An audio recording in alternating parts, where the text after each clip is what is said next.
Hey everybody, so here is our first little video here to kind of help us get a handle of some of these things that have to do with naming and formula nomenclature, all that stuff, so we don't have to use up a bunch of our in-class time to do this. So feel free to, fast forward through some of this, rewind if you necessary, take notes on it if necessary. Everyone's kind of in a different spot in terms of, where you are and what you need from this particular activity. So anyway, just kind of keep that in mind, which is totally fine. I'll get my pen going here. So first couple of things. This first video is going to be some background information about kind of where do ion charges come from. And then the next couple of videos will go through the naming for the different groups. So there'll be a video on binomial or binary kind of compounds. And then there will be another one for polyatomic compounds and another one for acids. I'm trying to think how I'm going to split it up. Anyway, there'll be kind of a variety of different ones that'll kind of split it up, lead you through it. So this first one's just about atomic structure and ion charges. I know we talked about this a bit in class recently about kind of what those charges are, but I wanted to repeat kind of where those come from because sometimes it helps you remember it. So remember that each of our families on here, other than these transition metals and the poor metals down here, have kind of a predictable charge to them. So for example, our very first family here, the alkaline earth metal, so the alkali metals have a 1+, the alkaline earth metals have a 2+. I need to find a smaller pen, huh? Let me go to that one down there. These guys, we don't know what these guys are. They're kind of variable. And then as we get over into this range, we can kind of keep going with our pattern. We know that the noble gases have no charge to them. They are non-reactive, but we're going to kind of continue our pattern. So remember the pattern for charges is 1, 2, 3, 4, 3, 2, 1, 0. So we've got +1, +2. Then boron's family here is +3. Carbon's family is ±4. And that's carbon's family. Nitrogen's family, then we start to count down. So nitrogen's family here is -3, oxygen's -2, and fluorine is -1. So it's +1, +2, +3, ±4, -3, -2, -1, and then 0 for the noble gases. They don't really gain or lose any. And again, this has to do with the gain or lose. So I just want to kind of remind you where this comes from. So I'm going to kind of use the lithium beryllium kind of period here, this little row, to sort of remind you where this is, where this comes from. So remember that each atom has a nucleus to it, right? And then there's energy levels that are surrounding those. My pictures aren't going to be very pretty here, but they could have 1, 2, 3, 4, actually up to 7 different energy levels. And so for these littler ones, the easiest way to kind of remember what they are, how many electrons can fit in these energy levels, there's a pattern of numbers. The first energy level can hold a maximum of 2 electrons. The second energy level can hold a maximum of 8 electrons.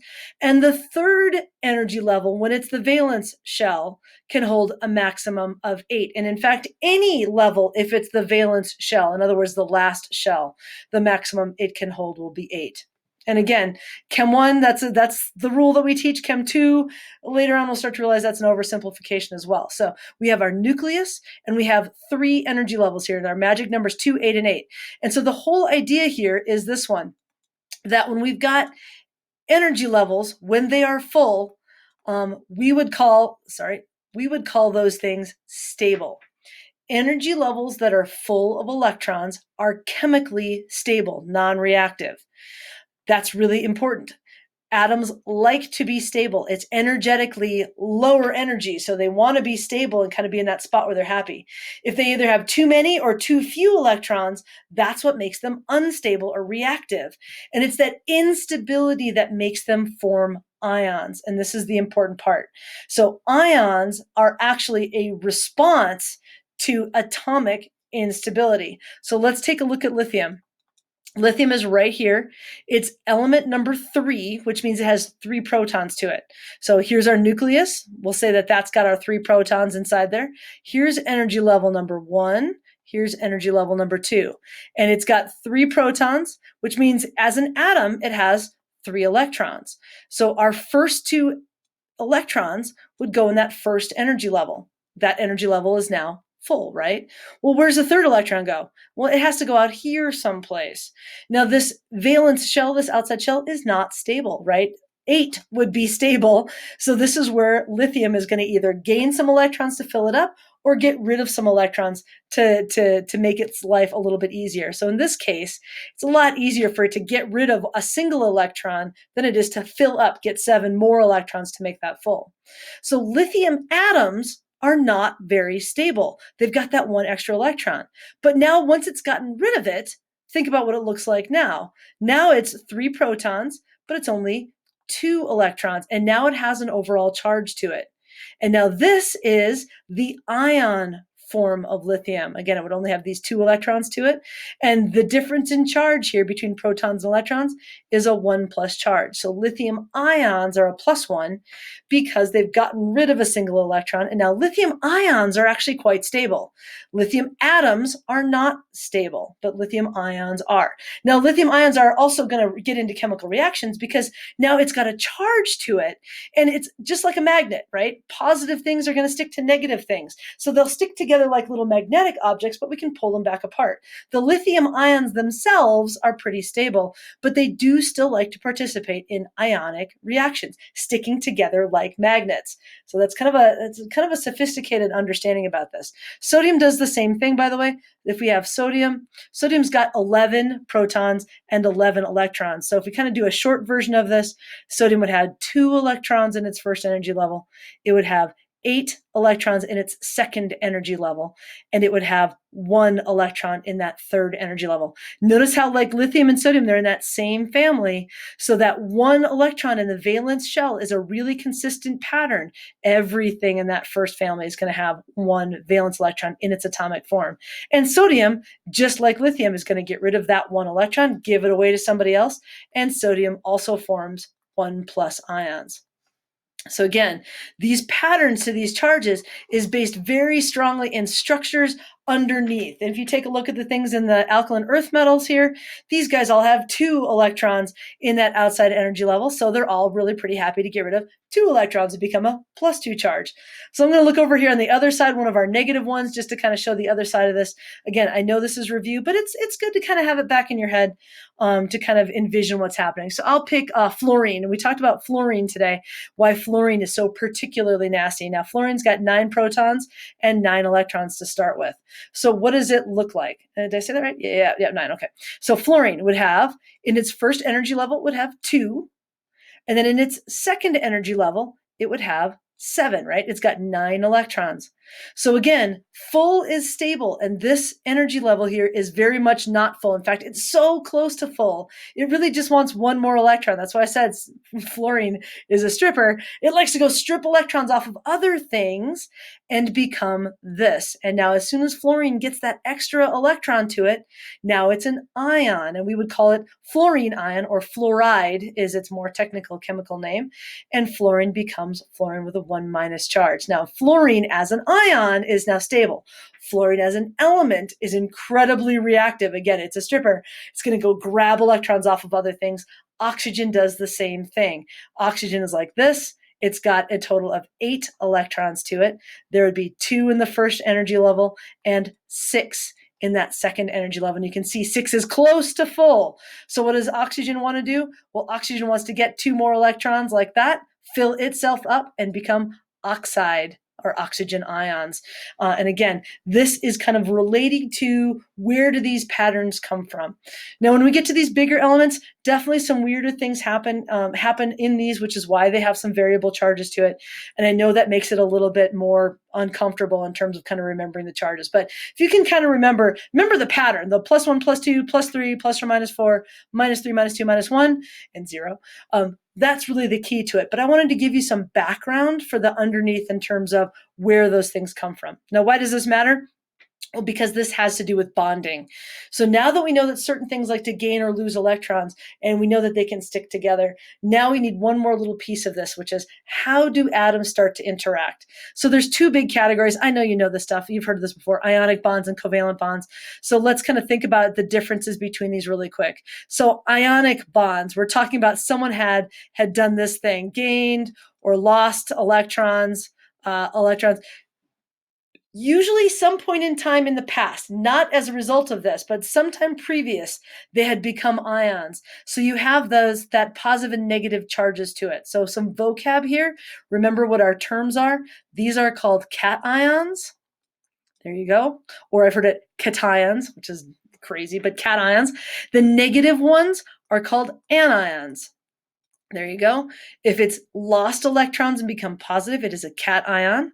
If it's gained electrons and become negative, it's an anion, or anion is the other way I've pronounced it out east. So cations and anions is how you will hear me say those things. And again, these are now things that have gained or lost electrons at some point in time. When we have an ionic bond, it's simply because of the simple rule of this one, opposites attract, right? So these guys are like magnets. As soon as they've got that positive negative charge, you get a cation and anion anywhere near each other, and they're going to snap together just like magnets will to form an ionic bond. And they will match together in certain ways to balance out their charge. But this is a magnetic kind of thing. And with these things, the types of elements that typically become cations and anions, cations are always metals. And specifically, those active metals, right? That first and second group, the alkali metals and the alkaline earth metals are very strong cations, and they do that. Anions tend to be nonmetals. And again, these are the ones that have gained electrons, and they tend to be in that top right corner of the periodic table to make our anions. So those are the ionic bonds. So something has happened in the past where they've made themselves more stable by gaining or losing electrons. Again, this is metal and nonmetal bonding, snapping together like magnets because opposite charges attract. Covalent bonds are a little bit different. These are not a little bit, they're very different. Covalent bonds are cases where rather than literally just giving away or gaining a couple of electrons, these are atoms that tend to be a little bit more in the middle of their electron count. So if full is 8, these are maybe things that have 4 or 5 electrons, maybe 3 electrons, where they don't necessarily want to try to get rid of some or gain some. For them, it's energetically more efficient to share, and they form these stable partnerships from sharing electrons. So with these things, hold on. There we go. These things form these stable partnerships. So they're not just snapping together like magnets. These are ones that are literally coming together like holding hands, where they don't want to separate at all in terms of what they're doing. And these stable things that they form as a result of this are what we would call molecules. And again, molecules are formed from covalent bonds, from the fact that they're sharing electrons underneath it. These tend to be 2 nonmetals. Usually, they tend to be 2 or more nonmetals bonding together will tend to form covalent bonds. Again, metals, because of the fact they like to get rid of electrons, tend to form ions. Nonmetals either like to gain or share depending on who they're around. So if a nonmetal is around a metal and a metal wants to donate some electrons, fabulous. The nonmetal's happy to gain them and become an anion. But if you've got 2 nonmetals together that are kind of with each other, then they will tend to share with each other rather than gain or lose. So again, with molecules, these tend to be formed from 2 or more nonmetals bonding together.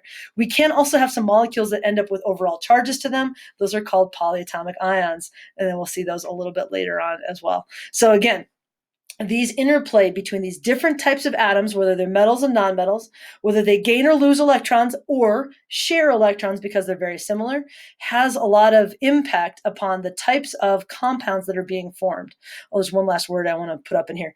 And because they have these different types of compounds that are formed, we have some different naming rules that help us identify those things, so that when we see a name, we can look at it and go, oh, that's an ionic compound, or we see a name and go, okay, that's probably a covalently bonded molecular compound of some sort. The last thing, molecules. Oh, I just want to mention this part. With covalent compounds, a unit is called a molecule because it's stable and persistent. But there's no similar thing that happens in ionic bonding, because they tend to form lattices, right? You've got a positive and a negative and a positive and a negative and a positive, negative and a positive. They form these 3-dimensional structures to it. So we don't really use the term molecules for ionic bonds. So if we have a compound, oops, I need my pen back. So if we have a compound that's formed from a metal and a nonmetal, say something like sodium chloride, a really simple one, NaCl, which is a positive ion and a negative ion stuck together. Typically in table salt like we have, it's not literally one ion of sodium and one ion of chlorine bonded together. There's literally trillions of them bonded together in this sort of repeating matrix. It's not molecules though. So the equivalent term that we use when we talk about a molecule of sodium chloride over any ionic compound just want to point this out to you in case you see it in the book. It's called a formula unit, formulaunit, a formula unit. Again, it's called a formula unit because they're not stable. There isn't literally one little dyad of two atoms stuck together that's very persistent. It's a repeating pattern of sodium and chlorine ions through three-dimensional space. And if you want to talk about the simplest common formula, we would call that a formula unit. So just in case you see that in your text, I wanted to mention that, that's the technical name for an atom of an ionic compound. So there you go. There's sort of our introduction to where do ion charges come from, the two different general categories of compounds that form ionic compounds and covalently bonded compounds. And then in the next units, we'll get into the specifics in terms of naming. So there you go. I hope it gave you some relevant background. Okay. Thanks, guys.